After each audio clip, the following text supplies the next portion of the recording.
गई है चंदा, अब तक तो इसे आ जाना चाहिए था। पुनीत ने अपनी घड़ी में टाइम देखा तो 9 बज चुके थे और उसने जैसे ही पीछे पलटकर देखा, चंदा खड़ी मुस्कुरा रही थी। बदमाश, डरा दिया ना हमका।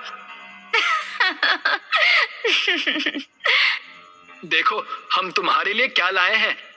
ऐसा कहकर उसने अपनी जेब से एक डिबिया निकाली।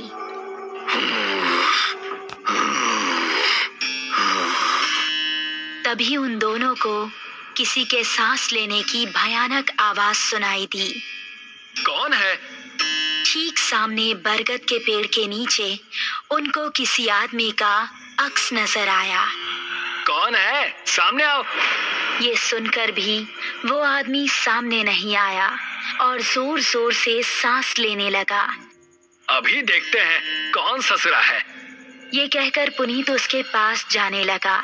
जैसे ही पुनीत उसके पास पहुंचा, उसने भी 2 कदम आगे बढ़ाकर पुनीत का गला पकड़ लिया।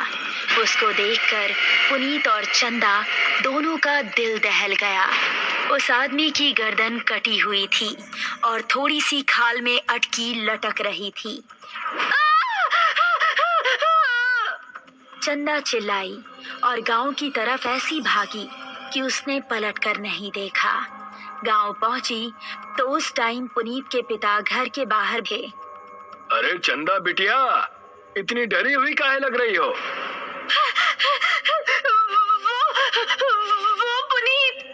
चंदा ने हाफते हुए उनको पूरी कहानी सुनाई। पुनीत के पिता ने अपने साथ कुछ आदमियों को लिया और चंदा उन सभी को लेकर उसी जगह पर पहुंच गई। यही जगह थी वो जहां उसने पुनीत को पकड़ा था। उन लोगों ने इधर उधर नजरें घुमाई तो कोई आसपास नजर नहीं आया।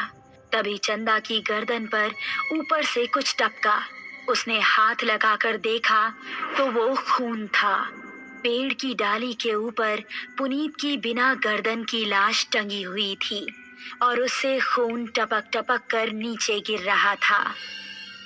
शहर से दूर एक छोटा सा गांव सरूपुर। रात के समय सभी अपने अपने घरों में आराम कर रहे थे। बाबूजी, हम जरा अपने दोस्त महेश से मिलकर आ रहे हैं। उसकी तबीयत जरा ठीक नहीं है ना? ठीक है, लेकिन जल्दी आना। जी बाबूजी। ऐसा कहकर वो खुश होता हुआ घर से निकल गया। आज तो सारे दोस्त मिलकर मस्त पार्टी करेंगे, मजा आ जाएगा। जंगल का रास्ता पकड़ लेता हूँ, जल्दी पहुँच जाऊंगा। अभी वो जंगल में आगे बढ़ ही रहा था कि पीछे से उसको आवाज आई। अकेले ही पार्टी करने जा रहे हो? हमका साथ लेकर नहीं चलना है क्या? अरे अर्पणा और दिव्या, तुम दोनों क्यों हर बार हमारे पीछे पड़ जाती हो?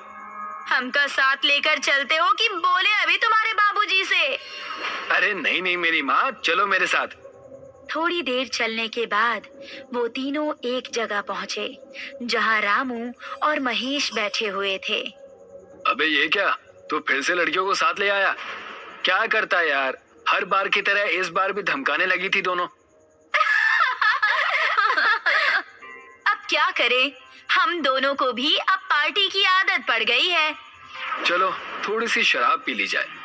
उसने पास ही रखी बोतल खोली और गिलासों में शराब पलटने लगा।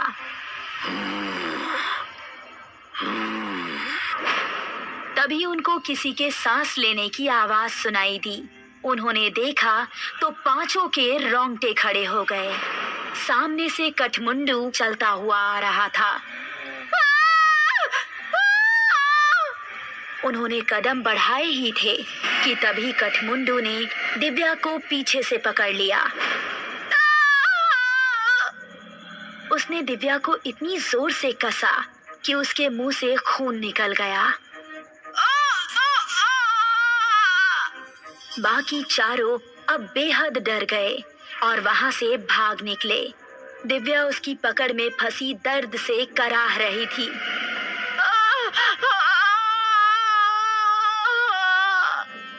उसने दिव्या को जमीन पर धक्का दिया और उसके ऊपर आ गया।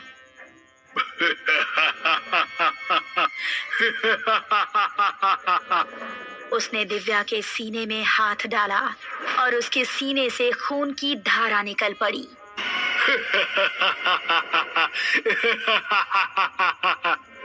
बाकी चारों इतना डर चुके थे कि उनको खबर भी नहीं थी कि वो किस दिशा में भाग रहे हैं।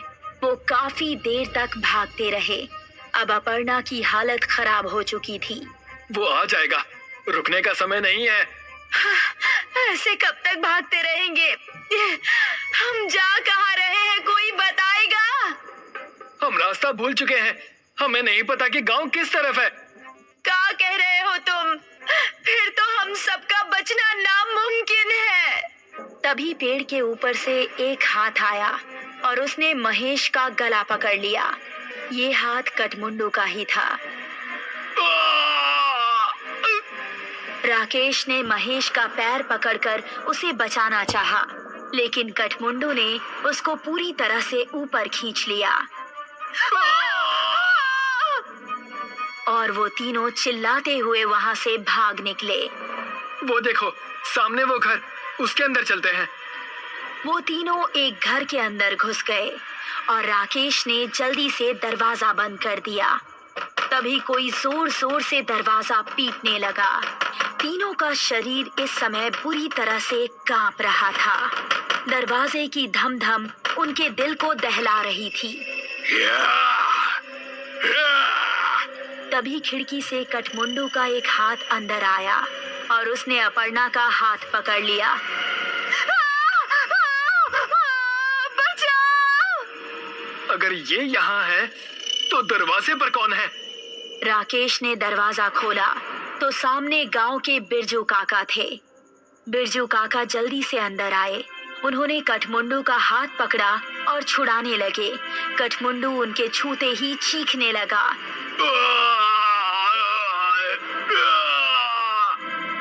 वो चीखता चिल्लाता हुआ वहां से भाग गया। तुम ठीक तो हो अर्पणा? मैं ठीक हूँ, शुक्रिया बिरजू काका।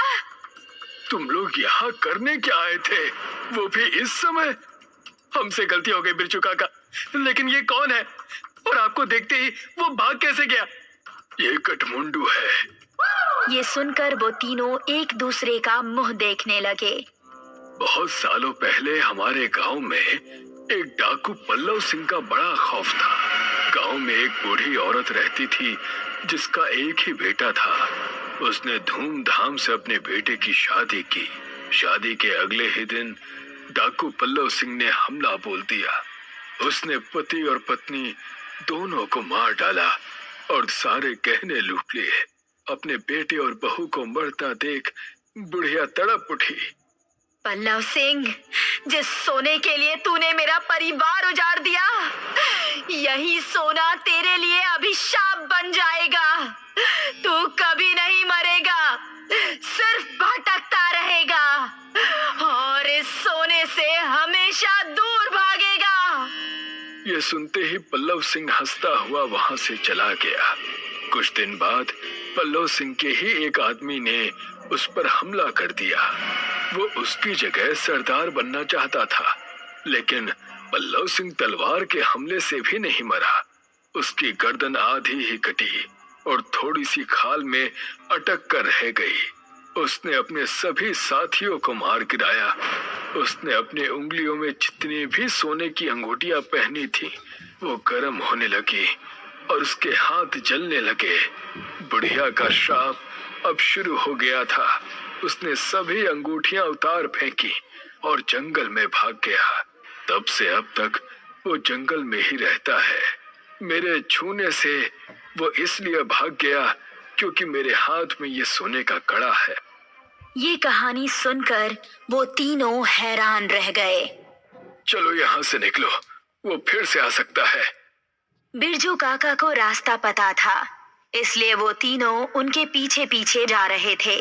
जब वो जंगल की सरहद पर आ पहुंचे थे, तभी कठमुंडू वहां आ गया। उसने अपर्णा का पैर पकड़ लिया।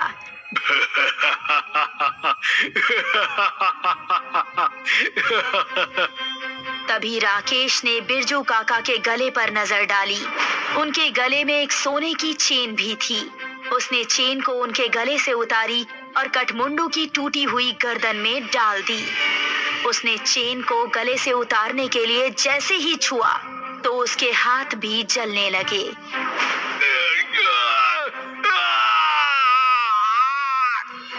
वो वहां से भाग निकला।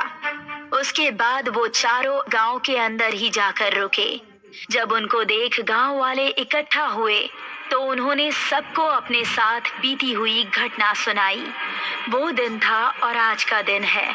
गांव के सभी लोग हमेशा अपने साथ सोने की कोई ना कोई चीज जरूर रखते हैं और अभी भी उनको जंगल में कहीं ना कहीं कठमुंडू नजर आता ही रहता है।